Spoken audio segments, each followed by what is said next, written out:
कब से कह रहा हूं कि ये मई में इलेक्शंस नहीं होंगे नहीं होंगे नहीं होंगे। वो है इमरान खान और उसकी बेइंतहा की बेशर्मी कि 2018 में उसका महबूब जनरल बाजवा था। जो बात आपको मैं कब से कह रहा हूं, आज उन्होंने कह दी। जो आइन की शिक है उसकी खिलाफ वर्जी जनाब चीफ जस्टिस साहब आपके दफ्तर से हुई, आपके चेंबर से हुई, आपके बेंच से हुई। बिस्मिल्लाहिर्रहमानिर्रहीम, अस्सलाम वालेकुम। पहले तो आपको मैं याद करा दूं, मैं आपको कब से कह रहा हूं कि ये मई में इलेक्शंस नहीं होंगे नहीं होंगे नहीं होंगे। बल्कि मैं यहाँ तक अपने दोस्तों को कहता रहा कि जिन्होंने मुझे कहते थे कि यार शर्त लगा लो। मैं कहा शर्त तो मैं नहीं लगाऊंगा, तुम लिख कर ले लो मेरे से, ये मई में इलेक्शंस नहीं होंगे। और फिर परसों तक लोग मुझे कह रहे थे कि ये देखना जो सुप्रीम कोर्ट में हो रहा है ये होंगे इलेक्शन। मैं कहा ये नहीं होंगे। ईद के दिन भी हमारी यही बहसें चल रही थी। बहरहाल आज का दिन सुप्रीम कोर्ट में क्या हुआ, क्या होने जा रहा है, क्या हो सकता है, क्या मुज़ाकरात के नताइज को बेहतर होंगे? अगर ये नाकाम हो गए तो फिर मामला कितना संगीन होगा।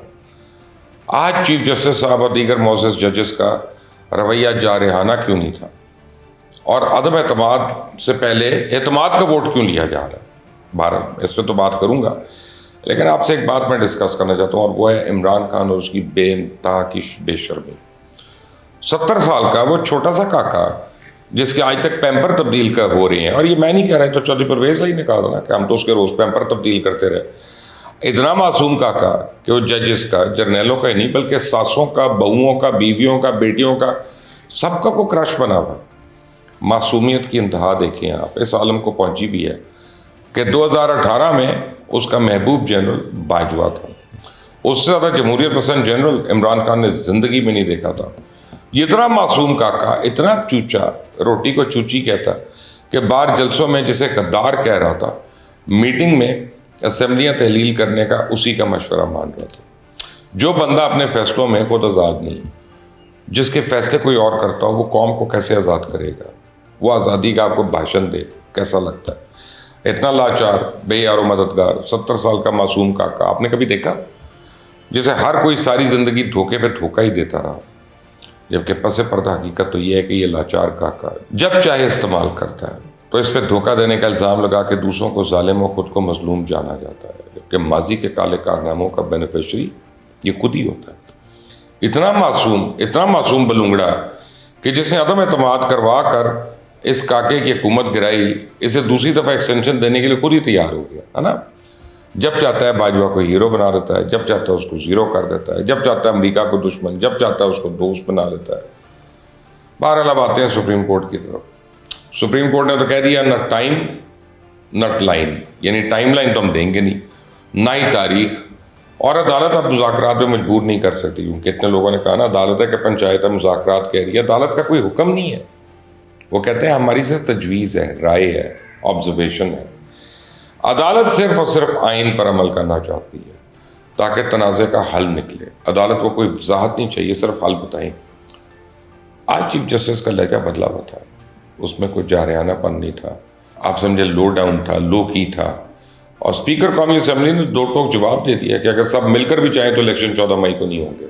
जो बात आपको मैं कब से कह रहा हूँ, आज उन्होंने कह दी। कौमी असम्बली में तहादियों का जोराना हुआ, जिससे मुज़ाकरात से मुतल्लिक मुशावरत और अदम एतमाद पे मामलात का मुशाहिदा किया गया। उस बाद वज़ीर आज़म ने एतमाद का वोट ले लिया। 180 अरकान ने वज़ीर आज़म पे एतमाद का इजहार किया। यानी अदालत का तो अभी फैसला आना था, पार्लियामेंट ने अपना फैसला सुना दिया, और स्पीकर साहब ने तो वोट काउंट बताते हुए ये कहा कि 181 होते अगर मौलवी शकूर साहब जिंदा होते, हयात होते। बहरहाल दूसरी तरफ अदलिया में इंतहाई तकसीम हो चुकी है, डिवाइड है। दो वाज़े धड़े हैं, सबको पता है, नज़र आ रहे हैं। कहा जा रहा है कि जस्टिस जमाल खान मंदोखेल भी अब चीफ जस्टिस से बैठने को तैयार नहीं है, वो कोर्ट में नहीं बैठना चाहते उनके साथ। अब मुज़ाकरात की बात कर लें। अदालती कार्रवाई के बाद अटॉर्नी जनरल जो है वज़ीर आज़म से मिले, फिर यह खबर आई कि वज़ीर आज़म आज ही मुज़ाकरात के लिए तैयार हो गए। फिर वज़ीर कानून और तहरीक इंसाफ के वकील बैरिस्टर अली ज़फ़र के माबैन बराह रास्त रब्ता हुआ, और आज शाम मुज़ाकरात का आगाज़ करने पर इत्तफाक हो। शाह महमूद कुरैशी ने 4 बजे तक मुज़ाकरात के लिए दस्तयाब होने का कह दिया। मुज़ाकरात आज ही शुरू करने पर जोर दे रहे हैं। शाह महमूद कुरैशी ने तो अदालत के रूबरू पेश होकर कहा कि आपको याद होगा गुज़िश्ता समात पर PDM वालों ने कहा था मुज़ाकरात करना चाहते हैं। PDM की एक जमात है JUI, आज भी समात में नहीं आई। PDM में मुज़ाकरात के मामले पर इख्तलाफात हैं। PDM ने हमसे कोई राब्ता नहीं किया। असद कैसर से गैर रस्मी रब्ता किया। भाई असद कैसर आपके स्पीकर थे। बहरहाल पार्टी ने मैंडेट दिया है, मैं तैयार हूँ मुज़ाकरात के लिए। शेख रशीद तो कहते हैं मुज़ाकरात का कोई नतीजा नहीं निकलेगा, नतीजा सुप्रीम कोर्ट के दरवाजे से ही निकलेगा, मुज़ाकरात कामयाब होंगे। ये अब मुज़ाकरात हुकूमत के हक़ में है, क्योंकि हुकूमत को टाइम चाहिए, डिलेइंग टैक्टिक्स है। मुज़ाकरात कामयाब हों या नाकाम हो, टाइम तो लग जाएगा, 4 दिन 5 दिन 10 दिन, कुछ टाइम तो लगेगा। हुकूमत कहती है इलेक्शंस अक्टूबर में हो, तहरीक इंसाफ कहती है अप्रैल में हो, और दोनों किसी सूरत में अपने मौक़िफ़ से पीछे नहीं हट रहे। अब चेयरमैन सेनेट जो है उनके ऊपर बाप की सरपरस्ती है, वही जो बाप के बाप है, और बाप के बगैर कुछ नहीं होता। कहा जा रहा है ना कि शायद कोई किरदार अदा कर दे, क्योंकि बाप का हालात पे खासा कंट्रोल है। अब अगर मुज़ाकरात नाकाम हुए तो क्या होगा? जितना सीरियस ये है कि वज़ीर-ए-आज़म घर जाएंगे, उतनी संजीदगी से जजेस को इस्तिक़ाक़ कमेटी में बुलाने के ऑप्शन पर भी गौर हो रहा है। बल्कि अब वो आप समझे किस्म का फ़ैसला भी हो गया। संगीन नताइज की धमकी तो पहले मिल चुकी है हुकूमत को, यानी तहरीक इंसाफ की नज़र में तो ये मामला सीधा साधा है कि वज़ीर-ए-आज़म वज़ीर ख़जाना को नाअहल कर दें। लेकिन क्या मामला इतना सीधा है? पार्लियामेंट पूरी बहैसियत अदारा पैसे न देने के हक़ में राय दे चुकी है, और पार्लियामेंट के फैसले पर वज़ीर-ए-आज़म पर तौहीन अदालत उल्टा सुप्रीम कोर्ट की साख को बुरी तरह मुतासर कर देगी। नून लीग को एक पॉलिटिकल बयानिया मिल जाएगा, वो तो वैसे मरे हुए हैं, तो अगर शहबाज शरीफ ज़िबा होते हैं तो नून लीग तो जिंदा हो जाएगी। ये खींचा तानी और तूफ़ान बदतमीज़ी अपनी इंतहा को और पहुँचेगा। अदालत का काम बड़े बुजुर्गों वाला होता है, जिसका नतीजा उसका फ़ैसला सब मानते हैं, लेकिन अगर बड़ों का फ़ैसला मानने से इनकार कर दिया जाए तो दुनिया का रिवाज है कि फ़ैसले पर नज़र सानी करके बीच बचाव का कोई रास्ता निकाला जाता है। अब चीफ जस्टिस के बड़े इंपॉर्टेंट रिमार्क्स आ जाएं। चीफ जस्टिस ने कहा कि हम आप पर छोड़ते हैं, सबको इल्म है कि कहाँ पर खड़े हैं। हमारे सामने एक इशू है कि सियासी जमातें इंतखाबात की किसी एक तारीख पे मुत्तफ़िक हो। सबको इल्म है कि आइन की खिलाफ वर्जी हो रही है, खुदा के वास्ते आइन के लिए इकट्ठे बैठ जाए। हम इसके बाद एक ही ऑर्डर जारी करेंगे। हुकूमत ने नेक नियति दिखाने के लिए क्या इकदाम किए? लगता है हुकूमत सिर्फ पास खेल रही है, कोई टाइमलाइन नहीं देंगे, और आज की समात का मुनासिब हुक्म जारी करेंगे। आज की समात का तहरीरी फैसला जारी किया जाएगा। केस की समात मुलतवी कर दी गई है, फैसला भी आज ही सुनाया जाएगा। लेकिन अब इम्पोर्टेंट बात है, स्पीकर के खत पर ज़रा देख लें कि स्पीकर ने खत लिखा है चीफ जस्टिस को। स्पीकर कहते हैं कि जी आपकी तवज्जो आइन के आर्टिकल 73 की तरफ मकबूल कराना चाहता हूँ। आर्टिकल 73 के तहत मालियाती बिल की मंजूरी कौमी असम्बली का खास इख्तियार है, और आइन के आर्टिकल 79 से 85 तक कौमी खजाने से अखराजात की मंजूरी मुंतखब नुमाइंदों का इख्तियार है। ज़ाहिर होता है कि 3 रुकनी बेंच ने उजलत में हुक्म दे दिया, जल्दबाजी में। 3 रुकनी बेंच ने वफाकी हुकूमत को 21 अरब रुपये जारी करने का मामूल से हटकर हुक्म दे दिया। रकम जारी होने के बाद गालिब इम्कान भी है कि कौमी असम्बली अब उसको मुस्तरद कर देगी। बिला इजाज़त रकम जारी करके वफाकी हुकूमत के लिए संगीन असरात हो सकते हैं। 3 रुकनी बेंच ने रकम जारी ना होने पर वफाकी हुकूमत को संगीन नताइज की धमकी दी। अफसोस के साथ कहना पड़ रहा है कौमी असम्बली को ताबे बनाने की, अपने नीचे करने की कोशिश है, और ये इकदाम आइनी तरीक़ाकार के खात्मे के मुतरादिफ है। अब यह हुक्म नाकाबिल कबूल और कौमी असम्बली के इख्तियार, इस्तिक़ाक़ और दायरा कार की तौहीन है।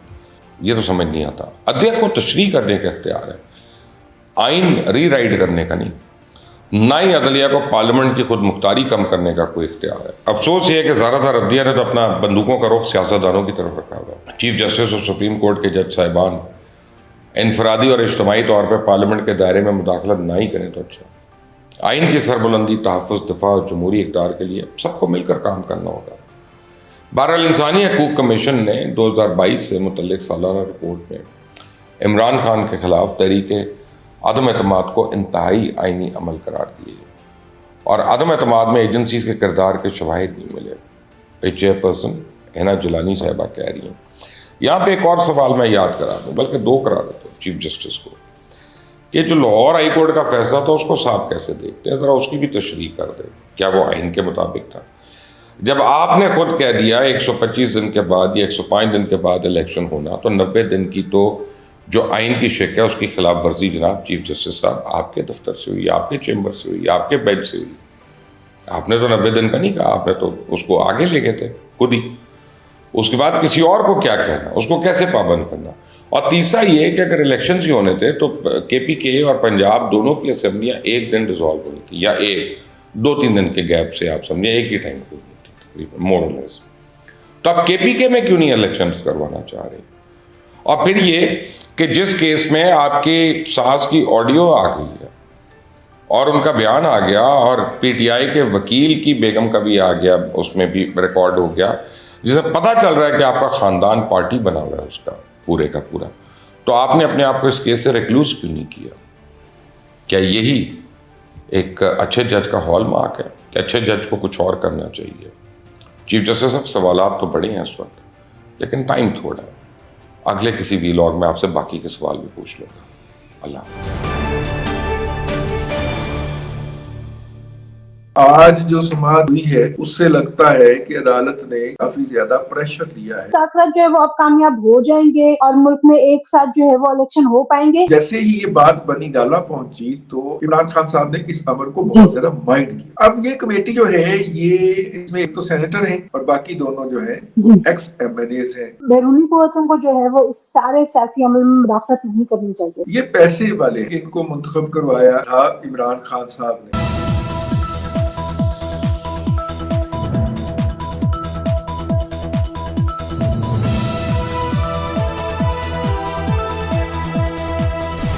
चलो मेरी प्रोग्राम बात से बात के साथ मैं हूँ आपकी मेजबान अफीफा राव और मेरे साथ मौजूद है मुल्क के नामवर तजियाकार रिजवान रजी साहब।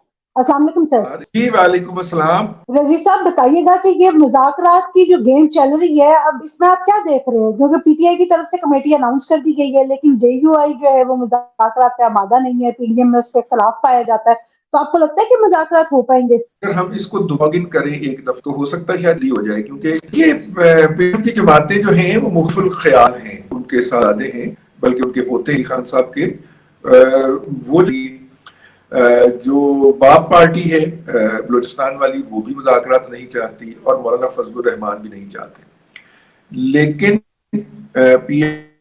PMLN मुज़ाकरात चाहती है और PMLN से बाहर पीपल्स पार्टी मुज़ाकरात चाहती है और इसका पीपल्स पार्टी जो है वो लगी है MLN जो है और वो हम तब रहेंगे। मौलाना ने पिछली बार ये कहा था कि ठीक है आपका दिल करता है मुज़ाकरात करने को तो कर लें, मैं तो इनके साथ नहीं। और फिर जब अदालत ने थोड़ा सा सख्त मौक़िफ़ अपनाया और कहा कि 4 बताएंगे क्या मुज़ाकरात हुए, इसने जो मौलाना को फिर मौका फराहम कर दिया। मौलाना फिर गरजे बरसे और वो अदालत के ऊपर चढ़ाई कर दी उन्होंने। तो आज जो समाअत हुई है उससे लगता है कि अदालत ने काफी ज्यादा प्रेशर लिया है।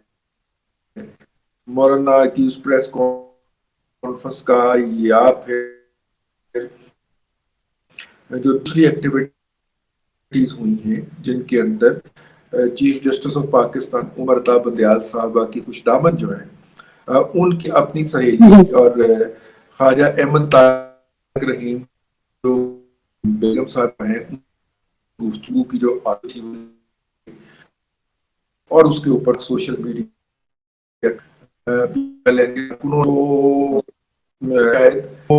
अंडर में, इसलिए नॉर्मली देखा यही गया है उमर अता बंदयाल साहब के हवाले से या उसके केस में कि वो अमूमन अदालत के अंदर जो बातें करते हैं उनको तहरीरी हुक्म में नहीं लाते और तहरीरी हुक्म कोई और ही तरह का होता है। तो लेट्स होप कि तहरीरी हुक्म क्या आता है तो फिर डायरेक्शन सेट होगी।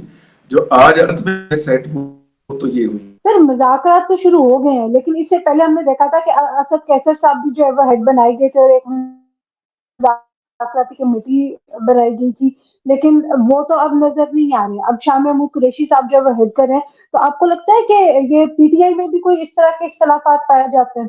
देखिए शुरू में जब सिराजुल हक साहब जो हैं वो मीडिएशन के लिए कूदे हैं तो उस वक्त एक कमेटी बनी जिसके अंदर इयाज चौधरी साहब और महमूद रशीद साहब और एक और साहब शामिल थे और उन्हें कहा गया कि अब जाहिर है मुज़ाकरात जमात इस्लामी से तो नहीं होने थे ना, मुज़ाकरात तो PDM से होने थे।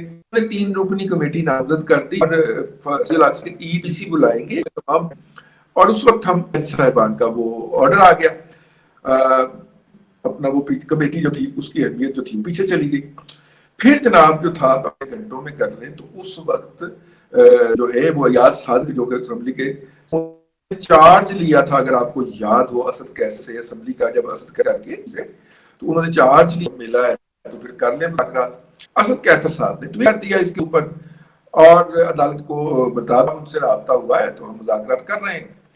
तो जैसे ही ये बात बनी गाला पहुंची तो इमरान खान साहब ने, मेरी पास सिक्का बंद इतला है, इमरान खान साहब ने इस अमर को बहुत ज्यादा माइंड किया।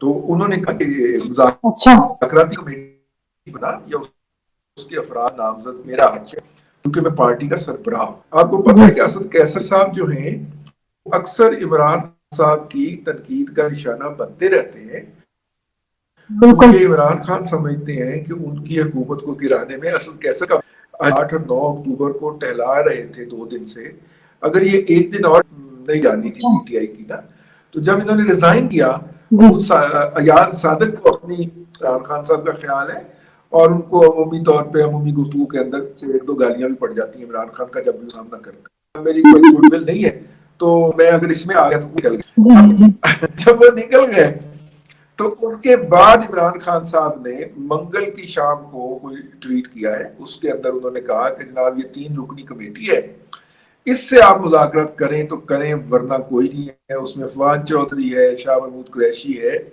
और अली जफर हैं, एस एम जफर साहब के साहबजादे, ठीक है, इनके साथ मुज़ाकरात हैं। अब ये कमेटी जो है ये, इसमें एक तो सेनेटर हैं अली जफर साहब और बाकी दोनों जो है एक्स एमएनएस हैं। लेकिन नजीर साहब अगर मुज़ाकरात की बात की जाए तो मुज़ाकरात के हवाले से जो एक नाम और बहुत ज्यादा एक्टिव दिखाई दे रहा है वो तारिक सिंजानी साहब का है, तो उनका एकदम से क्या रातों रात इंटरेस्ट पैदा हो गया है कि मुज़ाकरात को लेकर? तारिक सिंजानी साहब को ये जो हमारे यहाँ वो जो सैंडिक के जहाँ पे है ना हमारा चागी के अंदर, ये वहां के वाले हैं और वहां के रहने वाले हैं। ये बेसिकली खुद तो एक स्कूल टीचर के बेटे थे, लेकिन अल्लाह ताला ने इनके ऊपर बहुत करम कर दिया हुआ है और मतलब कि बहुत ज्यादा अमीर हो गए हुए हैं।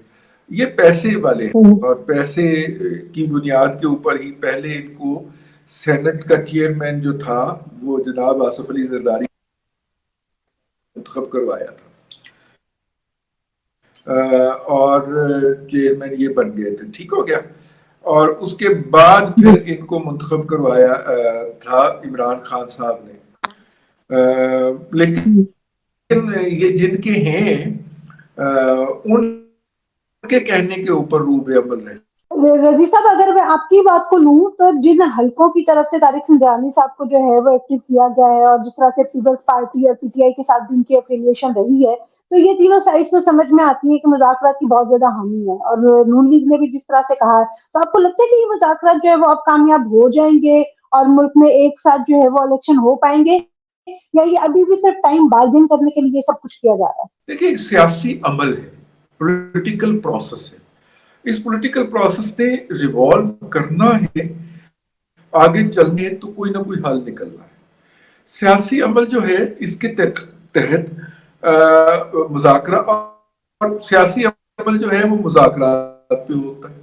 आपको अपने काते दुश्मनों से भी मुज़ाकरा करने पड़ते हैं।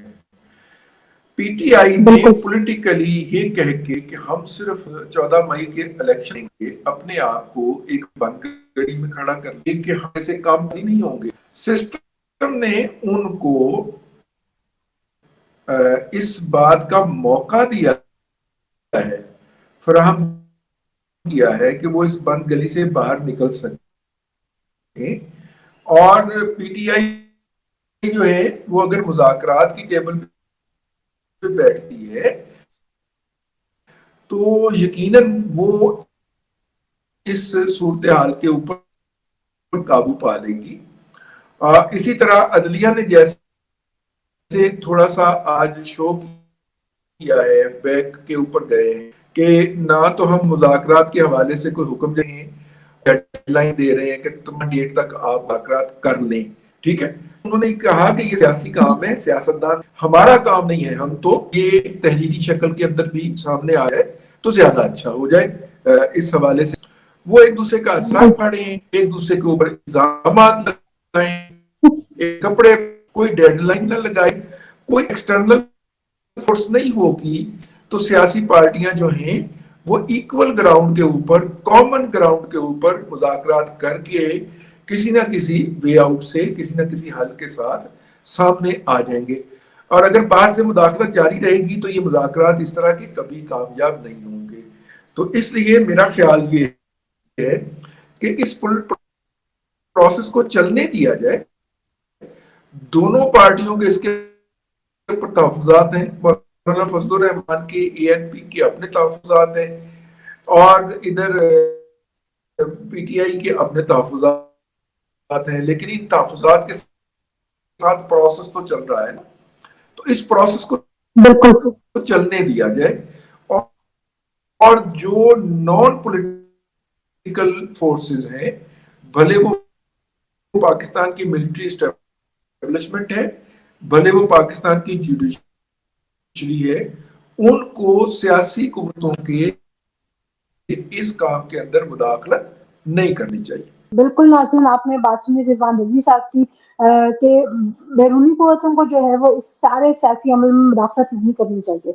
अब ये सियासी पार्टीज जो है वो एक दूसरे के साथ जो मर्जी सलूक करें, लेकिन बहरहाल फैसला इन्हीं को करना है कि आगे पूरी सियासी सूरत हाल को कैसे लेके चला जाए। इस सारे एनालिसिस के साथ जो है वो हम आपसे इजाजत चाहेंगे। वीडियो आपको पसंद आई हो तो लाइक और शेयर जरूर कीजिएगा, कमेंट सेक्शन में हमें अपनी राय देना मत भूलिएगा। अंटिल द नेक्स्ट टाइम, अल्लाह हाफिज।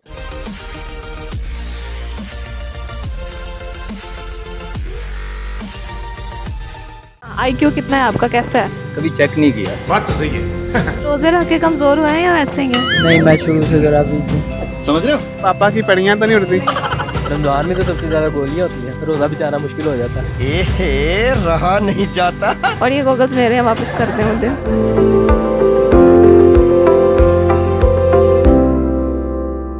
अस्सलाम वालेकुम, उम्मीद है कि सब लोग खैरियत से होंगे। बागी टीवी के साथ मैं हूँ आपकी मेज़बान आमना, और इस वक्त फिर से एक स्टूडेंट है हमारे साथ जिनका IQ टेस्ट करने लगे हैं। कैसा है आपका IQ? IQ टेस्ट कितना है? IQ कितना है आपका, कैसा है? कभी चेक नहीं किया। बात तो सही है। अभी कर लेते हैं। अच्छा, मुझे बताइएगा कि पहले तो बताइए आपका नाम क्या है? मेरा नाम मोहम्मद फैज़ान। ऐसी कौन सी चीज़ है जिसको खाने से जो इंसान है वो तंदुरुस्त हो जाता है, लेकिन यही चीज़ जो है ना इंसान दूसरों को भी देता रहता है? ऐसी कौन सी चीज़ है जो खुद खाता है और खाने से तंदुरुस्त हो जाता है? खुद तंदुरुस्त हो जाता है? हाँ। तो खुद खिलाता है तभी लोग भी तंदुरुस्त हो जाते नहीं, दूसरों को भी वो मोस्टली देता रहता है। हैं। धोखा ही है। नहीं, धोखा नहीं है, लेकिन हम थोड़ा आसपास ही हैं इसके। अबे जल्दी बोल, कल सुबह पनवेल निकलना है। खुद खाता है, रोज खाता है रूटीन में। नहीं। यार, जब उसकी तबीयत खराब होगी तभी खाएगा, रोज़ क्यों खाएगा? हर बंदा डॉक्टर तो थोड़ी है जो खुद भी दवाई खाए और दूसरों को भी दे। नहीं, मुझे नहीं। हार गए? क्या नाम है आप दोनों के? फुरकान अहमद। आपका? अब्दुल मनान। दोनों क्या करते हैं? हम इलेक्ट्रिकल इंजीनियरिंग कर रहे हैं यहाँ से। कुछ आता भी है या बस पढ़ी जा रहे हैं? ये बस पढ़ी जा रहे हैं। अटेंडेंस पूरी कर रहे हैं। क्या बढ़िया था गुरु। अच्छा, मुझे एक क्वेश्चन का आंसर कीजिएगा। वो कौन सी चीज़ है कि बारिश के आने से वो ऊपर हो जाती है? ऊपर हो जाती है। बारिश के आने से ऊपर हो जाती है, ये कह दो खुल जाती है। अम्ब्रेला। हाँ, एग्जैक्टली यही आंसर है। बारिश के आने से जो है अम्ब्रेला ऊपर हो जाती है, खुल जाती है। बहुत अच्छा आंसर किया। रोजे रख के कमजोर हुए हैं या वैसे ही हैं? नहीं, मैं शुरू से जरा भी हूँ। समझ रहे हो? समझ रहे हो आप? अच्छा, क्या करते हैं? मैं लॉ कर रहा हूँ। अच्छा, लॉयर बनेंगे? इंशाल्लाह। किस चीज़ के लॉयर? डिवोर्स करवाने वाले? कौन से वाले? हाँ, इसमें ज़रा पैसे ज़्यादा हैं तो इस वजह से पैसा ही पैसा होगा। एक तो डिवोर्स रेट बहुत ज़्यादा है, दूसरी बात कि डिवोर्स के लॉयर्स पैसे क्यों लेते हैं ज़्यादा? वैसे तो सारे लॉयर्स ही लेते हैं, लेकिन डिवोर्स में क्यों स्पेसिफिक क्यों है पैसे के लिए? देखें, जब लेके आते हैं तब इतने लगाते हैं, तो जब छोड़ना है तो तब भी तो फिर इतने लेने चाहिए ना। क्या बोला तूने? एक पहले क्या बोला? लेके आते हैं तब इतने लगाते हैं, तो जब छोड़ना है तो तब भी तो फिर इतने लेने चाहिए ना। तौहीद क्या करते हैं? मैं फ़िलहाल तो जो है वो रोज़े ही रख रहा हूँ, और तो नहीं कुछ भी कर रहा हूँ। रोज़े रख के बुरे कामों से बचते हैं, गुनाह वगैरह तो नहीं करते? कोशिश तो बहुत करते हैं, लेकिन यूसीबी का पता ही है आपको। यूसीबी है, फिर यहाँ पे गुनाह हो जाते हैं। ना चाहते हुए भी हो जाता है। अबे साले, तभी मेरा माफ करना। वो कौन सा परिंदा है जो सबसे ज़्यादा तेज़ उड़ता है? जो सबसे ज़्यादा तेज ख्याली परिंदा। ऐसे तो नहीं होता है। ये भी हो सकता है, लेकिन आंसर ये नहीं है। ईगल को कहा जाता है सबसे तेज। नहीं, वो भी नहीं। वो तो हाइट पे उड़ता है ना, लेकिन तेज़, जो बहुत तेज़ उड़ता है कि भाई उसकी स्पीड से तो कोई मैच नहीं कर सकता। तेज परिंदा ही है फिर वो। तुमसे ना हो पाएगा। वो कौन सा परिंदा है जो बहुत तेज़ उड़ता है? शाहीन शाहीन, शाहीन नहीं फाल्कन। नहीं। पापा की परियां तो नहीं उड़ती? इसका आंसर है कि जिस परिंदे को सबसे ज़्यादा जल्दी होगी वही परिंदा तेज़ उड़ेगा। वो कौन सा परिंदा है जो बहुत ज़्यादा तेज़ उड़ता है? तेज़ उड़ता है या ऊंचा उड़ता है? तेज़ उड़ता है। उकाब। नहीं। ऐसी कौन सी चीज़ है जो कोई बीमार बंदा खाता है तो वो तंदुरुस्त हो जाता है, लेकिन आमतौर पे लोग दूसरों को करवाते रहते हैं वो चीज़, या दूसरों को भी देते रहते हैं। ऐसी चीज़ जो बीमार बंदा खाता है और वो तंदुरुस्त हो जाता है, और वैसे भी लोग दूसरों को देते रहते हैं। मोस्टली कहा जाता है दूसरों को करवा देते हैं। करवा देते हैं। No idea. अरे भाई गोली। बोली। गोली खाते हैं, तंदुरुस्त हो जाते हैं, दूसरों को करवाते रहते हैं। आप जैसे लोग तो वैसे भी करवाते रहते होंगे। नहीं नहीं, हमने कहाँ करवानी है गोली, हमें खुद गोलियाँ करवाती है वाम यूसीबी में। चाहिए क्या औरत को? हाँ, लड़कियां करवाती हैं, जारी सी बात, रमजान में भी करवाती हैं। रमजान में तो सबसे ज़्यादा गोलियाँ होती हैं, रोज़ा बेचारा मुश्किल हो जाता है। एहे, रहा नहीं जाता, तड़प ही ऐसी है ना। वो कौन सी चीज़ है जो आपके नाक पर बैठकर आपके कान पकड़ती है? वो कौन सी चीज़ है जो नाक पे बैठ के कान पकड़ती है? मक्खी कह लें आप। मक्खी नाक पे बैठेगी फिर वो कान कैसे पकड़ेगी? इतने लंबे हाथ हैं उसके। नहीं तो फिर जीएफ आप कह लें कि नाक में दम करती है, फिर उसके बाद सर पे बैठती है, ये कह सकते हैं। शाबाश बेटा, बहुत बढ़िया। नहीं वो नहीं है। अच्छा फिर क्या होगी? कोई दिमाग लड़ाएं, कुछ सोचें, लॉयर हैं आप। ऐसे हिंट दे देती हूँ, ऐसे हिंट आपके सामने सामने ही है, मेरे पास ये हिंट, मुझे गौर से देखें आपको हिंट मिल जाएगा। वैसे तो आपने गूगल पहनी हुई है। अच्छा। नाक, हाँ तो इसका यही आंसर हुआ कि नाक पे बैठती है और कान पकड़ती है। अच्छा, मतलब प्रॉपर स्वैग से आपने आंसर किया है, और ये गॉगल्स मेरे हैं, वापस कर दें मुझे। हम लड़के हैं ना, हमारे साथ ऐसा ही होता है। Thank you so much, answer यही था वैसे। अच्छा, वो जो हमारा पहला वाला क्वेश्चन था, कौन सा परिंदा सबसे तेज़ उड़ता है, उसका आंसर है जिस परिंदे को सबसे ज़्यादा जल्दी होती है ना वो सबसे तेज़ उड़ता है, ये उसका आंसर है। ठीक है जी नाजरीन, तो ये था हमारा आज का व्लॉग जिसमें हम लोगों ने बात की है स्टूडेंट से, और उन्होंने कुछ फ़नी आंसर्स किए हैं क्योंकि हमारे क्वेश्चन भी फ़नी थे। और उम्मीद है कि आपको भी आज का व्लॉग अच्छा लगा होगा। हमारे इस व्लॉग को लाइक ज़रूर कीजिएगा, कमेंट सेक्शन में अपनी राय ज़रूर बताइएगा, और इस व्लॉग को शेयर भी ज़रूर कीजिएगा। तो अंटिल द नेक्स्ट टाइम, अल्लाह हाफिज़।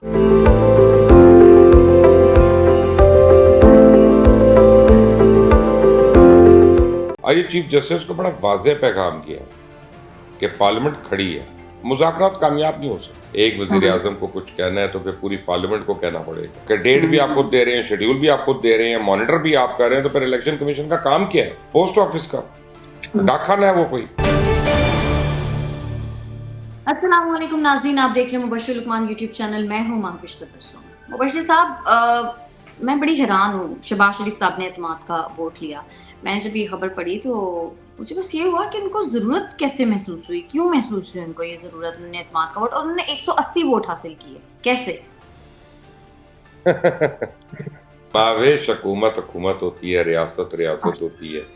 और सबसे बड़ी बात यह है कि आपको मैंने पहले दिन कहा था कि जब चीफ जस्टिस साहब ने ये कह दिया था कि पार्लियामेंट से बिल रिफ्यूज़ हो गया तो वज़ीर आज़म का एतमाद कम हो गया, और ये वो वटेवर, जिस पर अटॉर्नी जनरल उनको यकीन दहानी कराई थी कि नहीं, उनका एतमाद पूरा है पार्लियामेंट का उनके ऊपर।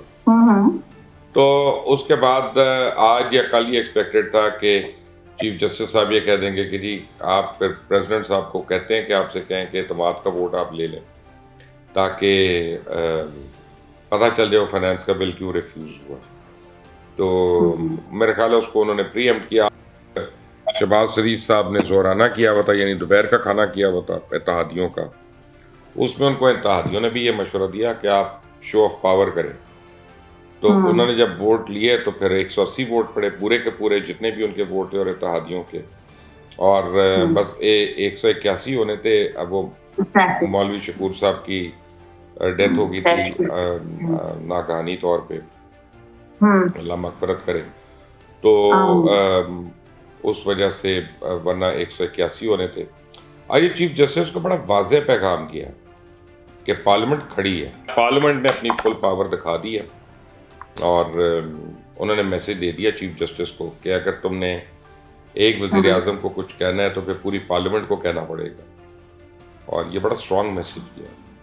और देखें, बिलावल भुट्टो जरदारी जो हैं, उन्होंने प्रपोज किया, ये जो होना था। पार्लियामेंट के अंदर। तो इसके जो लोग बातें कर रहे थे कि पीडीएम जो है उसमें इख्तलाफात हो गए हैं, पीपल्स पार्टी और नून लीग में इख्तलाफ हो गया है जी, अलग हो रहे हैं, वो सपोर्ट नहीं कर, वो सब दफन हो गई कॉन्स्पिरेसी थ्योरीज। जितनी चीजें जो हैं वो पीटीआई के ट्रोल्स ने फैलाई हुई थी, वो सारी आज मुर्दा हो गई है। लेकिन सर ये अचानक ही हुआ है, कोई कल तक तो ऐसा कोई फैसला नहीं था कि एतमाद का वोट लेना है, अचानक फैसला हुआ और अचानक से ले लिया। ये बात हो रही थी, कल भी हो रही थी, और हमारा ख्याल था कल रात को ले लेंगे, लेकिन कल उन्होंने पार्लियामेंट का 3 बजे तक इजलास मौखर कर दिया था। तो रात को इशाइया उन्होंने किया था, जिसको उन्होंने डिले किया था, और उसको आज जोराने में कन्वर्ट कर दिया। तो दोपहर कोई आइडिया हो गया था कि प्राइम मिनिस्टर जो हैं वो इत्तेहादियों से ये बात करेंगे, और अगर इत्तेहादियों ने मशवरा दिया तो 10 मिनट की बात है, आके वोट ऑफ कॉन्फिडेंस ले लेंगे। तो अब 6 महीने तक तो आप वोट ऑफ नो कॉन्फिडेंस भी नहीं ला सकते इस प्राइम मिनिस्टर के खिलाफ, जो आपका आइन कहता है। सर तो वज़ीर आज़म के एतमाद के वोट के बाद अब कुछ लोग ये भी कह रहे हैं कि चीफ जस्टिस को भी फुल कोर्ट मीटिंग बुलाकर तमाम जजेस से एतमाद लेना चाहिए कि सब जजेस एक पेज पर हैं। आप क्या कहते हैं इस पर? जजेस एक पेज पे नहीं है, चीफ जस्टिस को मरवाने वाली बातें हैं ये। यानी आप ये कह रहे हैं चीफ जस्टिस खुद अपने पैरों पे कुल्हाड़ी मारे, एक पे नहीं 2 पैरों पे कुल्हाड़ियां मारे, उसके बाद कुल्हाड़ी कहीं भी हो भागते हुए जाए उसको ठुड्डा मार लें, ये कह रहे हैं। वाज़ेह डिविजन है सुप्रीम कोर्ट के अंदर। कल भी हमें पता चला था कि जनाब जजेस की आपस में लड़ाई हुई है। इससे पहले अपना कई रिपोर्टर असतूर जैसे तो ये भी रिपोर्ट कर रहे थे कि हाथापाई तक नौबत आ रही थी या बड़ी सख्त तू मैं हुई है। तो फिर उससे पहले हमें पता चला कि टी रूम के अंदर गालम गलोच हुई थी। तो चीफ जस्टिस कहाँ से ले लेंगे एतमाद का वोट? उनकी कोर्ट्स को, उनके अपने जजेस को उनके ऊपर एतमाद नहीं। आप देखें खुद उनके जजेस ये कहते हैं कि 4-3 का फैसला, जिसको चीफ जस्टिस 3 रुकनी बेंच का फैसला कह रहे हैं, एक्चुअली तो 4-3 से वो रिजेक्ट हो चुका है। तो वो उनका कहना है कि चीफ जस्टिस गलत अपना प्रोसीड करें इस केस के साथ, और ये नहीं होना चाहिए इस तरह। वो तो कहते हैं सुओ मोटो ही गलत है, ठीक है ना, इस केस पे, क्योंकि ये मातहत अदालतों में चल रहे थे case already, Lahore high court में भी, पेशावर हाई कोर्ट में भी। तो चीफ जस्टिस एतमाद का वोट रजिस्ट्रार से ले लेंगे, और 5-6 जो उनके वो दूसरे जजेस हैं जो उनके जाने से पहले सेफ और सिक्योर होना चाहते हैं, उनसे ले लेंगे। पूरे सुप्रीम कोर्ट से तो नहीं मिलेगा, ये मैं आपको गारंटी कर रहा हूँ। देखें मावेश, आपको मैंने पहले भी गारंटी किया था, कब से किया था, कि ये नहीं होते मई में इलेक्शन, जो मर्जी कर ले। और जब चीफ जस्टिस ने कहा था कि ये तारीख को होंगे, तो आपने कितना मुझे कहा था सर अब आप गलत हो गए, ये हो गया। मैंने कहा कि ये करा के दिखा ले जरा चीफ जस्टिस साहब। मैं बस ये कह रही थी कि अगर उन्होंने हुक्म दे दिया तो फिर क्या होगा? हुक्म आवेश ये थोड़ी है कि मैं आपको अभी हुक्म दूं कि आप पर से रात वाली फ्लाइट पकड़ कर लाहौर आ जाएं। कैसे होगा इस तरह?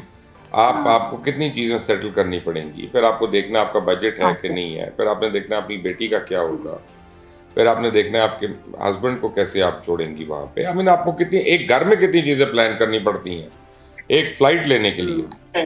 तो आप मुल्क में इलेक्शन करवा रहे हैं बगैर किसी प्लानिंग के, बगैर किसी बात के। फिर आप हर एक को लाके बुलडोज कर रहे हैं। चीफ जस्टिस ने इलेक्शन कमीशन को जीरो कर दिया। इलेक्शन कमीशन एक आईनी इदारा है पाकिस्तान का, आइन उसको तहफ़्फ़ुज़ देता है। सुप्रीम कोर्ट ने उसको बगैर तहफ़्फ़ुज़ के कर दिया। तो कि डेट भी आप खुद दे रहे हैं, शेड्यूल भी आप खुद दे रहे हैं, मॉनिटर भी आप कर रहे हैं, तो फिर इलेक्शन कमीशन का काम क्या है? पोस्ट ऑफिस का डाकखाना है वो कोई?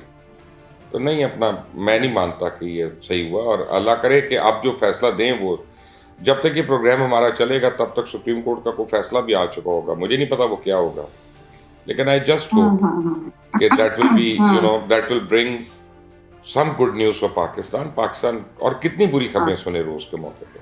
सर इत्तेहादी जो हैं वो पाकिस्तान तहरीक इंसाफ के साथ मुज़ाकरात के लिए रेडी हो गए हैं, लेकिन ऐसा लग रहा है कि मुज़ाकरात ज़बरदस्ती हो रहे हैं और किसी को भी इसके कामयाब होने की उम्मीद नहीं है। मुज़ाकरात कामयाब नहीं हो सकते। देखें, एक तो बात यह है कि टाइमलाइन कितनी देर में, आज के दिन, कल के दिन तक हो नहीं सकता। पहली बात तो है कि जो कमेटीज उसमें बैठी हैं वो खुद से फैसले नहीं कर सकती, मुशावरत करेंगी एक दूसरे से, फिर वो जाएंगे अपने बड़ों के पास, फिर वहाँ पे मुज़ाकरात होंगे, फिर वहाँ पे मुशावरत होगी, फिर वो वापस आएंगे, फिर वो 2 इधर डालेंगे, वो 3 इधर डालेंगे, फिर वो उनमें से 3 निकाल कर वापस लेके जाएंगे। तो ये पता नहीं 10 दिन चलेगा ये मामला, पहली बात। दूसरी बात यह है कि एक पार्टी कह रही है कि इलेक्शंस फौरी हों, दूसरी पार्टी कह रही है अक्टूबर में हों। तो बीच में कौन आने को तैयार है इनमें से? इनमें से अगर बीच में आने को तैयार नहीं तो मुज़ाकरात का फ़ायदा क्या है? वो तो आई वॉश है लोगों को दिखाने के लिए। इसलिए लोग कह रहे हैं कि मुज़ाकरात फेल होंगे, इसलिए नहीं कि लोगों की नीयत सही नहीं है, इसलिए कि लोगों के स्टेक्स ऐसे उन्होंने कर दिए हैं कि कोई भी उनमें से बैक डाउन करता है तो लगता है पॉलिटिकली हार गया। सर शेख रशीद साहब भी यही कह रहे हैं, वो कह रहे हैं मुज़ाकरात से कोई रास्ता निकलना नहीं है, इलेक्शन का जो फैसला है वो चौक चौराहों और सड़कों पर होगा। सियासी हलकों में भी ऐसी बातें हो रही हैं। सर आपको भी यही लगता है कि क्या इनको सड़कों पर निकलना पड़ेगा और फिर ही इलेक्शंस का फैसला होगा? कोई नहीं निकलेगा सड़कों पे, गलत फहमी है इनकी। अच्छा, लोगों को रोटी पूरी नहीं हो रही मावेश। मैं कल मुझे पता मैंने किया तो मेरे रोंगटे खड़े हो गए थे आटे की बोरी की कीमत पूछ के। आई मीन मैं तो हैरान हूँ। कल मैं किसी के घर जा रहा था तो वो बस अब मैं क्या कहूँ, उधर एक बंदे ने मुझे कहा, अब मैं ये भी नहीं बता सकता कि क्या करता है बंदा, कि सर हमारी तनख्वाह 5 तारीख को आती है, अगर आप मुझे एडवांस दे दें तो मैं तनख्वाह आने पे आपको रिटर्न कर दूंगा। और मैं दूं या ना दूं वो तो मैं अलग बात कर रहा हूँ, मैं ये नहीं कह रहा कि मैंने दी या मैं नहीं कह रहा कि मैंने नहीं दी, लेकिन बात ये कि उसका ये साइकिल नहीं ठीक हो सकता। वो हर महीने ये प्रॉब्लम होगी क्योंकि महंगाई इतनी हो गई है, वो कैसे खर्चा मीट करेगा। तो ये नहीं है कि वो बदनीयती कर रहा है या बदयांती कर रहा है, लेकिन मुझे पता है अब वो ट्रैप हो गया इस भंवर में। और ये सारों का हाल है, ये उसका अकेले का हाल नहीं है, ये बड़े बड़े लोगों का हाल है। सर लेकिन मुझे ये समझना है, मौलाना साहब कैसे मान गए मुज़ाकरात के लिए? पहले तो मौलाना साहब नहीं मान रहे थे। मेरा ख्याल है कि जो पॉलिटिकल लोग होते हैं ना जेन्युइन, वो मुज़ाकरात के लिए ना करके एक्चुअली उसको एक एडवांटेज के तौर पर तो यूज़ करते हैं, मुज़ाकरात को ना नहीं कर सकते क्योंकि यही पॉलिटिक्स है, the art of the impossible. मैं तो कहता हूँ ये भी अच्छी बात होगी कि शेख रशीद और मैं हम दोनों गलत साबित हो जाए और इसका कोई मुस्बत हल निकला है मुज़ाकरात का। Why not? क्यों हम दोनों सही हों? क्यों ना अच्छी बात हो कि कल आप यहाँ बैठ के कह रही हो कि सर आप भी गलत हो गए, शेख साहब भी गलत हो गए, वो देखें मुज़ाकरात कामयाब हो गए। तो पाकिस्तान की कामयाबी है ना अगर मुज़ाकरात कामयाब होते हैं। हम उसके लिए गलत होने को तैयार हैं। सर लेकिन सुप्रीम कोर्ट में ये जो समाअत हुई है ये बड़े अच्छे माहौल में हुई है, बड़े धीमे माहौल में हुई है। मुज़ाकरात की ज़ाहिर कोई डेडलाइन भी नहीं दी सुप्रीम कोर्ट ने। आपको क्या लगता है ये वक्ती खामोशी है सुप्रीम कोर्ट की तरफ से या वाकई सुप्रीम कोर्ट ने मान लिया है कि पार्लियामेंट ही सुप्रीम है? मेरा ख्याल है कि काफ़ी कुछ हो रहा है, बिहाइंड द क्लोज डोर्स भी हो रहा है कि जिसकी वजह से आपको ये लल बिफोर द स्टॉर्म नज़र आ रहा है। बट आई पर्सनली थिंक कि आज अच्छा माहौल नहीं था। 2 जज साहिबान ने तो बात ही नहीं की, एक जुमला भी नहीं बोला पूरी हियरिंग में। तो फिर आई मीन जजेस का क्या काम है और कि अगर उन्होंने क्वेश्चन नहीं करना, कोई ऑब्जर्वेशन नहीं देनी, अगर कोई जजमेंट में नहीं कंट्रीब्यूट करना, तो वो it's not all well and all good over there. और दूसरी बात यह है कि सुप्रीम कोर्ट कितनी बार कहता रहा मुज़ाकरात करें, तो मैं आपको ये कहता था सुप्रीम कोर्ट को पंचायत थोड़ी है कि वो तो उसका काम है फैसला देना, उसका काम मुज़ाकरात कराना थोड़ी है। तो अब सुप्रीम कोर्ट को आज कहना पड़ा है कि हम मुज़ाकरात का नहीं कह रहे, आप लोगों ने खुद करना है, ठीक है ना। और हम डेडलाइन भी नहीं दे सकते, डेट भी नहीं दे सकते, अब वो ये कह रहे हैं।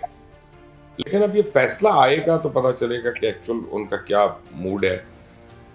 इस वक्त मुझे लगता है कि सुप्रीम कोर्ट को ये समझ आ गई है कि हम लोगों से कई गलतियां हो गई हैं, जिनमें पेशावर में ना करवाना वो भी गलती है, पंजाब के बाई इलेक्शंस को जिस तरह से किया गया वो भी गलती है।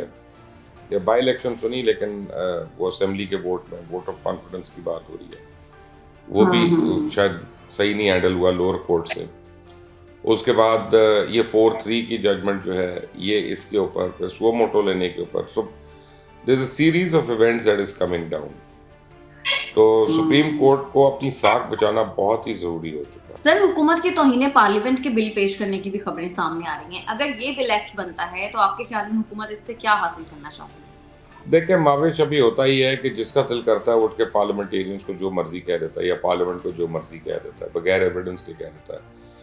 मैं और आप अब बैठ के कहते हैं ये तो पार्लियामेंट है ही रिडंडेंट, बेकार, डाकू हैं जी इस पार्लियामेंट में, सिर्फ ये वो। तो हम बेसिकली पूरी आवाम का मजाक उड़ा रहे हैं जिन्होंने उनको चूज़ करके वहाँ पे भेजा। तो ताइन पार्लियामेंट होनी चाहिए, लेकिन एक उसके अंदर भी डायरेक्ट कार होना चाहिए, क्रिटिसिज्म को नहीं अवॉइड करना चाहिए। या निशानदेहियों को नहीं अवॉइड करना चाहिए। लेकिन जो स्लीज एलिमेंट है या ऐसी बात है कि हम पार्लियामेंट को मानना ही नहीं, या उसकी बात नहीं माननी, या उसको रोकना है कवानीन बनाने से, तो वो तो बहुत सीरियस इश्यूज है। तो पार्लियामेंट को एड्रेस तो करनी है, वो इवेंचुअली बनना चाहिए ऐसा करना। वैसे भी सर अगर देखा जाए तो सिर्फ ये सियासतदान ही हैं जिनके ऊपर आप खुलकर बात कर सकते हैं। तो वैसे मैं सोची थी अगर इनके ऊपर भी पाबंदी लग गई तो फिर मीडिया चैनल वाले चलाएंगे क्या? हाँ, किसी और पर बात कर नहीं सकते हम, ऐसा ही है, चैनल्स तो चलते ही इस वजह से। ठीक है मुबश्शिर साहब, बहुत शुक्रिया आपका आज के प्रोग्राम के लिए। अगर आपको हमारी वीडियो पसंद आती है तो चैनल को कर दें लाइक, सब्सक्राइब और शेयर, और अपनी कीमती राय से हमें जरूर आगाह कीजिएगा। हमें इजाजत दें। 10 अप्रैल को मेजर निकाल आदिल राजा ने फ्रांस में 13,000 यूरो रिसीव किए हैं रॉ के एक एजेंट से कि अगर आप मुकम्मल तौर पर मर्द हैं तो आपने 15 जनवरी को इंग्लैंड में गे क्लब की मेंबरशिप क्यों ली। रिसर्च बेस्ड प्रोपेगेंडा करते हैं। क्या ये खुद ही बैठकर इस कदर रिसर्च कर रहे हैं? और अगर ये खुद ही इस कदर रिसर्च कर रहे हैं, इस कदर रिसोर्सेज कहां से आ रहे हैं? आपने जो हल्फ लिया था फौज में शमूलियत से पहले, आप उस हल्फ से रूगर्दानी क्यों कर रहे हैं?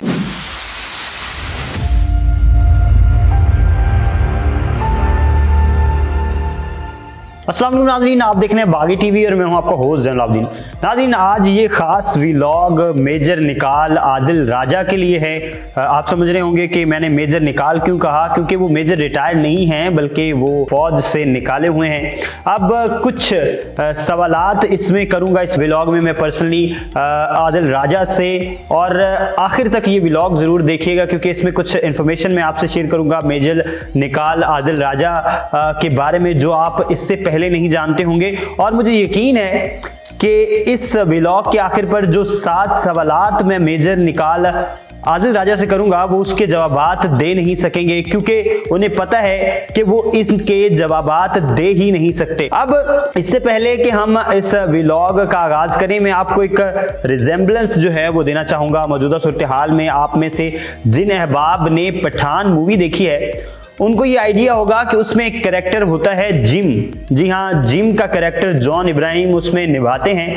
तो उसको अगर आप बगौर मुशाहिदा करें तो जिम रॉ के लिए पहले काम करता है और रॉ उससे किसी तरह की ज्यादती करता है, जिसके बाद उसे इंडिया से नफरत हो जाती है और वो अपने मुल्क के खिलाफ ही काम करना शुरू कर देता है। और जॉन इब्राहिम जो है वो अपने नेशनलिज्म और नेशनल इंटरेस्ट का सौदा करना भी शुरू कर देता है, क्योंकि वो समझता है कि नेशनल इंटरेस्ट और नेशनलिज्म किसी बला का नाम नहीं होता। वो सारी की सारी फौकियत और अहमियत जनाब देना शुरू कर देता है पैसों को, और पैसों के लिए वो अपने मुल्क को कौम अपनी मट्टी का सौदा करने तक को तैयार हो जाता है। और इस सारी सूरत हाल में आपने शाहरुख खान का कैरेक्टर भी देखा।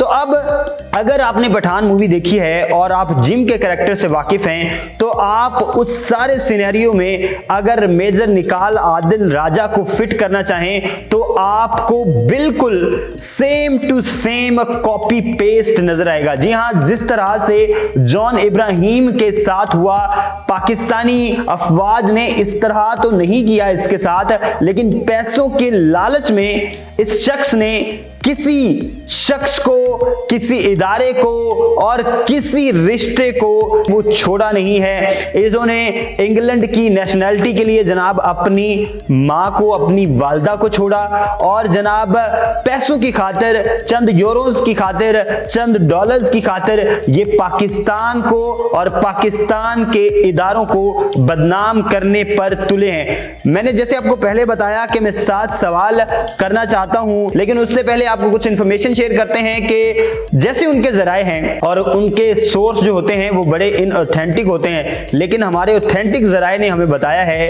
कि 10 अप्रैल को मेजर निकाल आदिल राजा ने फ्रांस में 13,000 यूरो रिसीव किए हैं रॉ के एक एजेंट से। जी हां, 13,000 यूरोज में इन्होंने सौदा किया है और ये शायद इंस्टॉलमेंट होगी उस सारी रकम की जिस रकम के इवज ये मुल्क को, कौम की इज्जत को उछालने की कोशिश कर रहे हैं पिछले कुछ अरसे से। और कुछ पाकिस्तानी खास तौर पर जो पीटीआई के कारकुनान हैं वो इनके इस एजेंडे का हिस्सा बन रहे हैं। जो पहले हमें 5th जनरेशन वॉरफेयर की जो है वो जनाब तकरीरें सुनाते होते थे, पीटीआई के जो कारकुनान हमें 5th जनरेशन के वॉरफेयर के फवायद और नुकसानात समझाते होते थे, आज वही इस शख्स के एजेंडे का हिस्सा बन रहे हैं इंटेंशनली और अनइंटेंशनली। और 1300 यूरोज उसको तो मिले हैं लेकिन आपको कोई फायदा नहीं मिला होगा, लेकिन आप मुल्क के नुकसान में बराबर के शरीक हो रहे हैं। 15 जनवरी को इंग्लैंड में इन्होंने वहां की सबसे बड़ा जो गे क्लब है उसकी भी मेंबरशिप ली है। अब इनके 2 बच्चे भी हैं और इनकी 2 शादियां भी हो चुकी हैं, तो ये मुकम्मल तौर पर मर्द भी हैं एक तरह से। तो फिर गे क्लब की मेंबरशिप लेने की नौयत क्यों आई, ये भी एक बहुत बड़ा सवाल है। वो महज और महज अगर दुनिया में किसी चीज से मोहब्बत करते हैं तो वो पैसा है, वो यूरोज हैं, वो डॉलर्स हैं। तो मेजर रिटायर आदिल राजा जो हैं, मेजर निकाल आदिल राजा, वो क्यों इस कदर कर रहे हैं इदारों पर? आप क्या समझते हैं, क्या इसके पीछे मुल्क की मोहब्बत जो है वो पिन्हा है? और क्या समझते हैं कि वो मुल्क की मोहब्बत में ऐसा कर रहे हैं? तो आप बिल्कुल गलत समझ रहे हैं, क्योंकि मुल्क की मोहब्बत अगर होती तो वो फौज से निकाले ना जाते। फौज अगर वो कहते हैं छोड़ी है तो छोड़ते ना। और अगर उन्हें मुल्क से मोहब्बत होती तो वो अपनी दूसरी बीवी के साथ अपनी वालदा को इस मुल्क में छोड़कर इंग्लैंड की नेशनैलिटी को फौकियत ना देते। और अगर उन्हें मुल्क से मोहब्बत होती तो वो इस मुल्क में रहकर इस मुल्क को सर्व कर रहे होते, ना कि चंद डॉलर्स, चंद यूरोज की खातिर वो जनाब इंग्लैंड में बैठकर पाकिस्तान के खिलाफ एक बहुत बड़े प्रोपेगेंडे का आगाज करते। अब कुछ सवालात हैं, 7 सवालात हैं बेसिकली मेजर निकाल आदिल राजा के लिए, और उनसे वो सवालात मैं करना चाहता हूं और उनको जो सुनने वाले हैं वो भी इन सवालात का जवाब जो है वो बार बार उनसे मांगते रहें। और जब तक वो इन सवालात के जवाब नहीं देते आप ये समझें कि दाल में कुछ काला है, बल्कि पूरी दाल ही काली है। पहला सवाल ये है जनाब कि अगर आप मुकम्मल तौर पर मर्द हैं तो आपने 15 जनवरी को इंग्लैंड में गे क्लब की मेंबरशिप क्यों ली? उसके बाद जनाब सवाल है कि ये डिगलस जो साउथ अफ्रीकी डिगलस है ये कौन है और आप इसको किस रेफरेंस से जानते हैं, किस तरह का ताल्लुक है और आपको क्यों कर जरूरत पेश आई इस ताल्लुक की? उसके बाद सवाल है जनाब कि 10 अप्रैल को फ्रांस में क्या आपकी किसी रा के एजेंट से मुलाकात हुई, और अगर मुलाकात हुई तो क्या उसने आपको 13,000 यूरो दिए, और अगर 13,000 यूरो दिए तो वो किस मकसद के लिए दिए? क्या वो मकसद पाकिस्तानी इदारों की तज़हीक करना और पाकिस्तान के खिलाफ मनफी प्रोपेगेंडे के लिए थी, या आपके किसी जाती इस्तेमाल के लिए थी? और अगर जाती इस्तेमाल के लिए थी तो रा को इस कदर तरस क्यों आ रहा है आप पर, और आपकी जरूरियात का ख्याल क्यों आ रहा है रा को? यह भी सवाल है। उसके साथ जनाब सवाल है कि हनी रशीद कौन है, और आप जो बार बार हनी कहते हैं अपने व्लॉग्स में, इस हनी से आपका ताल्लुक क्या है और वो किस वजह से मशहूर हैं, ये भी बताइएगा हमें जनाब जरूर। और उसके बाद आप ये बताइएगा जनाब कि चौधरी मीम कौन है और इसने मेजर निकाल आदिल राजा हैं इनको धोखा कौन सा दिया है, ये भी जरूर बताइएगा कि इनको जिस मकसद के लिए आप इस्तेमाल कर रहे थे वो आपके गले क्यों पड़ा, और आपने जिस तरह की जो जनाब जिम्मेदारी इनको सौंपी थी, जिम्मेदारी में से और जो जिम्मेदारियां आपने इनको सौंपी थी उन जिम्मेदारियों में से इन्होंने अपना पर्सनल फायदा कैसे निकाला वो भी हमें जरूर बताइएगा। और आपको क्या लगता है कि आपसे ज्यादा शातिर तो नहीं निकले कहीं, और आपके कमजोरियों से फायदा तो नहीं उठाया कहीं मीम साहब ने, और अगर उठाया है तो हमें जरूर बताइएगा कि क्या उठाया। और उसके बाद जनाब और सबसे आखिर में जनाब सवाल ये है कि इनकी जो अहलिया दूसरी अहलिया हैं सबीन, उनके साथ इनका जो है वो कैसा ताल्लुक़ रहा और किस तरह से इस ताल्लुक़ का आगाज़ हुआ, शादी कैसे हुई और कैसे इंग्लैंड शिफ्ट हुई और उनका घर जहलम में किस वजह से मशहूर है, ये भी हमें ज़रूर बताइएगा आदिल राजा साहब। ये हैं वो जनाब सवालात जिनके जवाब हम चाहेंगे मेजर निकाल आदिल राजा से, और कुछ चीज़ें आपको भी देखने की हैं, आपको भी समझने की हैं, और वो चीज़ें ये हैं कि आप क्या समझते हैं कि जिस तरह से ये पाकिस्तान की फ़ौज और पाकिस्तान के इदारों के खिलाफ रिसर्च बेस्ड प्रोपेगेंडा करते हैं, तो आप क्या समझते हैं कि क्या ये खुद ही बैठकर इस कदर रिसर्च कर रहे हैं? और अगर ये खुद ही इस कदर रिसर्च कर रहे हैं तो इस कदर रिसोर्सेज कहाँ से आ रहे हैं? क्योंकि आप जब मीडिया को समझते हैं, और मीडिया का कोई भी स्टूडेंट ये जानता है कि बहुत से रिसर्चर्स चाहिए होते हैं इस तरह की रिसर्च के लिए, और बहुत से सोर्सेस चाहिए होते हैं, और आप अगर खुद को पाकिस्तानी फ़ौज का हिस्सा समझते हैं और आप कहते हैं कि आप फ़ौज का हिस्सा थे और आप एक लॉयल पाकिस्तानी और लॉयल फ़ौजी थे, तो आपने जो हल्फ लिया था फ़ौज में शमूलियत से पहले, आप उस हल्फ से रूगर्दानी क्यों कर रहे हैं? क्योंकि एक राज की बात, अलबत्ता उसमें बहुत सी जो है वो आपकी तरफ से मन घड़त कहानियां भी होती हैं, लेकिन एक जो हल्फ की बात है उससे आप जब मुकरते हैं तो यही आपकी झूठ की सबसे बड़े सबूत हैं। और दूसरी बात यह है कि 5th जनरेशन वॉरफेयर, इसमें कोई शक नहीं है कि ये बहुत बड़ी हकीकत है, और आज तक हम इसी चीज़ को सुनते आ रहे हैं पीटीआई के लोगों से और दूसरे भी लोगों से, लेकिन ये है कि आप 5th जनरेशन वॉरफेयर में खुद किसी तरह से हिस्सादार न बने। इन तरह के लोगों को सुनकर, इस तरह के सो कॉल्ड नकली जर्नलिस्ट को सुनकर, बल्कि आप खुद रिसर्च करें, इनकी शख्सियत पर रिसर्च करें और फिर इनकी खुद की सच्चाइयों को इनसे बुलवाने की कोशिश करें। और हमें दीजिए इजाज़त। अल्लाह हमी नासिर।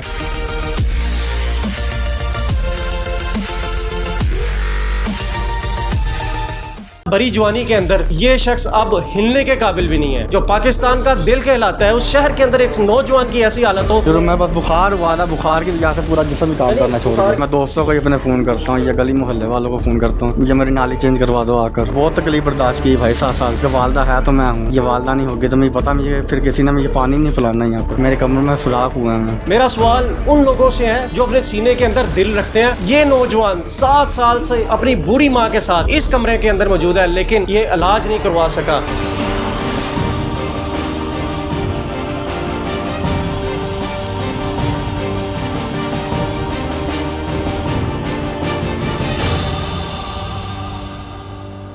अस्सलाम वालेकुम नाज़रीन, अभी गुज़िश्ता 3-4 दिन पहले ईद गुज़री है और ईद पर क्या हमने नहीं किया। जिसके पास नहीं भी थे उसने भी खुशी मनाई, और जिसके पास थे उसकी तो हर रोज़ ईद होती है। बहुत से मैं दोस्तों को जानता हूँ जो इस वक्त सिर्फ गर्मी के मौसम में एक ठंडे मौसम और खुशगवार मौसम को एंजॉय करने के लिए लाहौर से बाहर सफ़र पे हैं इस वक्त। लेकिन मुआशरे की एक ऐसी तस्वीर आपको दिखाता हूँ कि शायद ही कोई बंदा जो इस वक्त इस वीडियो को देख रहा हो वो अल्लाह से तौबा ना करे। ये जो नौजवान है इसकी उम्र अब तकरीबन 23, 24 या 25 के करीब है, और आज से 7 साल कबल ये नौजवान मामूली से बुखार की वजह से इस चारपी पर आया और आज तक ये जो नौजवान है इस चारपी के ऊपर मौजूद है। आप देख सकते हैं कि उसके पाँव की जो कैफियत है, पता नहीं इसको क्या मामला हुआ, टाइफाइड हुआ या क्या चीज़ हुई, इसका नर्वस सिस्टम या इसकी जो ब्लड की सर्कुलेशन का कोई इशू है, जो मुझे समझ आता है अभी तक शायद वो है। और उसके बाद बड़ी जवानी के अंदर ये शख्स अब हिलने के काबिल भी नहीं है। इसके मुताबिक इसका निचला दर भी नहीं काम करता। मेरा सवाल हुक्मरानों से इस वक्त नहीं है, मेरा सवाल उन लोगों से है जो अपने सीने के अंदर दिल रखते हैं और इसी मोहल्ले में भी मौजूद होंगे, इस इलाके में भी मौजूद होंगे, इस लाहौर शहर के अंदर भी मौजूद होंगे। इतने बड़े अदारे इस लोग इन चीज़ों के लिए काम कर रहे हैं। अब मैं आता हूँ अपने हुकूमती जो हमारे ऐसे लोग हैं जिनकी ज़िम्मेदारी बनती है बैतुल माल, सोशल वेलफेयर और महकमा सेहत, पिछली मौजूदा साबका तमाम हुकूमतों से क्या उनको खुदा का खौफ नहीं है? क्या कभी वो अपने अल्लाह को जवाब देने के लिए हाज़िर नहीं होंगे? ये नौजवान 7 साल से अपनी बूढ़ी माँ के साथ इस कमरे के अंदर मौजूद है, लेकिन ये इलाज नहीं करवा सका। और मौजूदा दौर की बात करें तो अच्छा खासा शख्स नहीं अपना इलाज करवा सकता, तो ये माजूर कैसे अपना इलाज करवा सकता है? और जब इस हालत के अंदर आ गया ये उठ भी नहीं सकता। 5 साल से इसको इसकी पेशाब की नाली लगी हुई है, ये आप देख सकते हैं। ये तकरीबन 10 से 15 दिन बाद चेंज होती है। इसके बाद इतने पैसे नहीं हैं कि ये चेंज करवा ले। कहाँ की इंसानियत है? कौन से इंसान कहलाने के हम हक रखते हैं? मेरे पास अल्फाज नहीं है। ये इंसान है, कोई शख्स तसव्वुर कर सकता है कि इंसान इस तरह की कंडीशन में होगा? और जब हमारी इससे बात हुई तो ये बता रहा था कि मेरे तो पाँव के अंदर जाले पड़ चुके हैं। कैमरामैन ये ज़रा पाँव दिखाएं, कि बता रहा था कि मेरे पाँव के ऊपर जाले पड़ चुके हैं।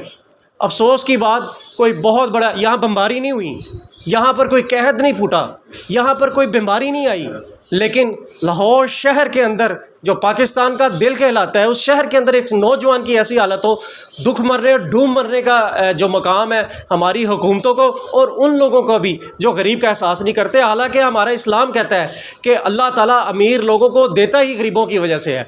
अगर वो उनको गरीब ना हो, अल्लाह ताला अमीरों को दे ही ना। पूछा जाएगा, हर किसी से पूछा जाएगा। तो अब इस नौजवान से मैं आखिरकार बात करता हूँ। ये मेरे जज्बात थे कि मैं आप लोगों के सामने इतना जज्बाती हो गया, इतना मैंने यानी कि एक सख्त अल्फाज इस्तेमाल किए। इंसानियत को देखकर मेरे दिल में ये अब बर्दाश्त नहीं हुआ, लिहाजा इससे बात करते हैं कि किस तरह की ज़िंदगी ये गुजार रहा है और हुआ क्या था इसके साथ। क्या हाल है भाई आपका? ठीक भाई। किस एज में थे आपके साथ जब ये मामला हुआ? मैं 16 से या 17 साल की एज में था जब मैं हुआ बुखार। हुआ क्या था? या सिर्फ मुझे बुखार हुआ था। सिर्फ बुखार? सिर्फ बुखार कितने हुआ दिन था। रहा बुखार आपको? बुखार महीना 2 महीना रहा। महीने 2 महीने आप गए नहीं डॉक्टर के पास? डॉक्टर के पास जाता रहा, यहाँ पर गली मोहल्ले में मेरे अच्छा, दुकानें तो वो हैं। क्या कहते थे? वो कुछ नहीं, मुझे दवाई वो देते थे। अच्छा, तो मैं खा लेता था। अच्छा, उसके बाद फिर वैसे ही हो जाता था, उतरता था बुखार, लेकिन फिर ना तकरीबन 2 या 3 दिन के बाद शुरू अच्छा हो जाता था वापस। अच्छा, तो वो बुखार मेरा पूरा जिस्म पे पड़ गया। अच्छा, पूरा बुखार जिस्म पे पड़ गया। अच्छा। उसकी वजह से मैं आज ना क्या कहते हैं इसी तरह पड़ा रहा हूँ। अच्छा। तो ना मुझे कोई लेकर जाने वाला था, ना कोई बहन ना कोई भाई थी, एक माँ ही है। थे ना सारे बहन भाई? उस वक्त थे, लेकिन नहीं लेकर जाते थे, नहीं लेकर जाते थे। अच्छा। वो कहते थे जा भाई तू खुद ही जाकर अपना इलाज करवा। अच्छा।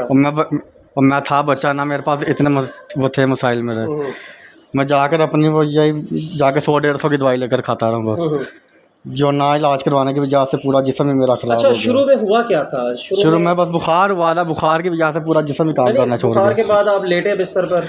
लेटर है। और लेटे रहे और उसके बाद ये हाल हो गया? जी, उसके बाद फिर मेरा ना हुआ अपना जिस्म हिलते हैं, हरकत करते हैं, इलाज हो सकता है मेरा। अच्छा जी, मसाने का ऑपरेशन भी होना है मेरा। अच्छा, मसाने का ऑपरेशन भी होना है? मसाने का। कितने दिन बाद आप ये पेशाब की नाली चेंज करते हैं? ये मैं तकरीबन ना 14-15 दिन के बाद। अच्छा, ये नाली तो अब ये नाली चेंज होने वाली है? जी, होने वाली है। अच्छा, तो कौन करेगा आके इसको? कोई भी नहीं, मैं दोस्तों को ही अपने फ़ोन करता हूँ या गली मोहल्ले वालों को फ़ोन करता हूँ, मुझे मेरी नाली चेंज करवा दो आकर।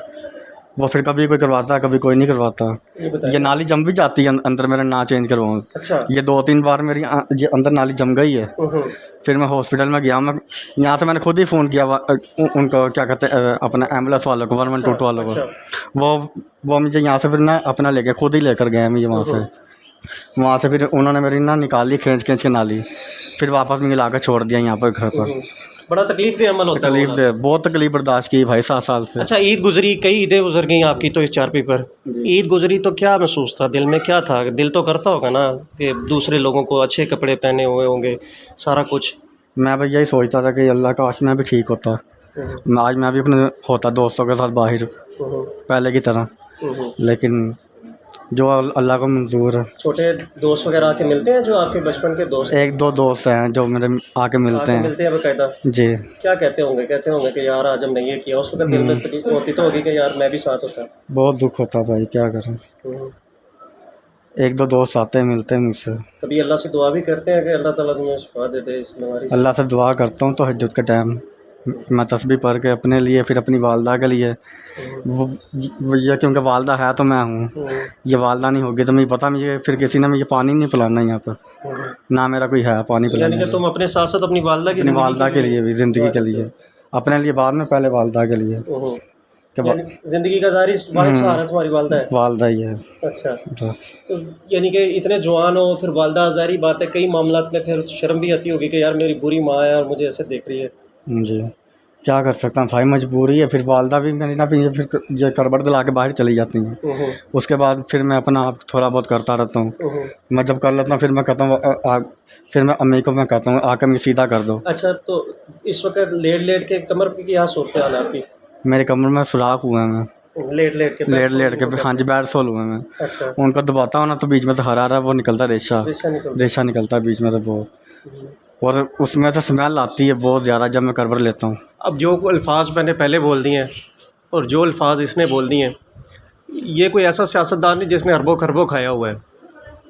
16-17 साल की उम्र में बुखार चढ़ा, पैसे ना होने की वजह से इलाज नहीं करवा सका और बीमारी की हालत में ये इस वक्त यहाँ पर मजबूर है। और इस वक्त ये अपने से ज़्यादा अपनी बूढ़ी माँ की लिए दुआ करता है जो इसका वाहिद सहारा है। कोई बंदा इसको नहीं पूछता। ज़ाहिर बात है 2 सहबाब आके इसका कभी हाल पूछ लेते हैं। तो ये एक दुख भरी माशरे की तस्वीर है। आप सबसे गुजारिश करता हूँ कि खुदारा इस शख्स की जो है ना मदद करें। यकीनी तौर पर इसकी मदद करने से आप और कुछ नहीं हो सकता, आपको दुनिया का फ़ायदा ना हो, लेकिन यकीन करें अल्लाह आपसे ज़रूर राज़ी होगा। इसकी हालत आपने ख़ुद देख ली है। कोई लिगी लिपटी की ज़रूरत नहीं है कि मैं आपको लगा के बताऊं कि इसको ज़रूरत है, इसके बच्चे रो रही हैं अपनी। नौजवान है, मेरा बेटा अगर बीमार होगा ना, मुझे तकलीफ़ होगी, मैं उसको लेके जाऊंगा, लेकिन ये भी किसी का जवान बच्चा है, ये भी एक बड़ी अच्छी ज़िंदगी गुजार सकता है। अगर ये अपने पाँव पे आ जाए तो यकीन करें आप जन्नत के अंदर अपने पाँव से कदम में चलेंगे और अपने महल के अंदर चलेंगे। ये मैं दावे से बात करता हूँ। तो रिक्वेस्ट करता हूँ कि खुदारा इसका इलाज करवा दें। आपसे हाथ जोड़ के मिन्नत करते हैं, इस नौजवान का इलाज करा दें। देखते रहें बागी टीवी।